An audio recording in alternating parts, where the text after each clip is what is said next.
હર હર મહાદેવ મિત્રો. તો મેં 2 દિવસ પહેલાં તમને એક વાત કરી હતી કે દારૂ પીધેલા વ્યક્તિએ મને એપ્રિશિએટ કર્યો. તો એ ભાઈ મને પછી હમણાં 10 દિવસ પહેલાં મળ્યા અને એ ભાઈએ મને કીધું, હું દૂર હતો ત્યાંથી મને સાથ પડ્યો. મને કે લલિત અહીંયા આવતો. હું એમની પાસે ગયો તો એ મને કહે કે ભાઈ તે મારું કામ ન કર્યું. ઘડીક તો હું વિચારમાં પડી ગયો, આ ભાઈએ મને શું કામ ચીંધ્યું હતું. તમે પૂછ્યું, મેં કીધું તમે મને શું કામ કીધું હતું. તો મને કે ભાઈ તેમ હજી વિડીયો બનાવવાના ચાલુ ન કર્યા. હું કાંઈ તે દિવસે સાવ ફૂલ નહોતો. હા, હું ફૂલ હતો, પણ ભાન મને બધી હતી. મેં તારી જોડે વાત કરી, મેં તને શું કીધું એ મને યાદ છે. એટલે તું ભાઈ વિડીયો બનાવવાનું ચાલુ કર અને આ મારું કામ સમજીને તું કરજે.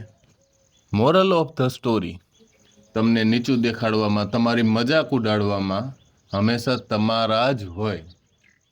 પારકા તો હંમેશા તમારું સારું જ વિચારે. થેન્ક યુ ભાઈ મને એપ્રિશિએટ કરવા માટે.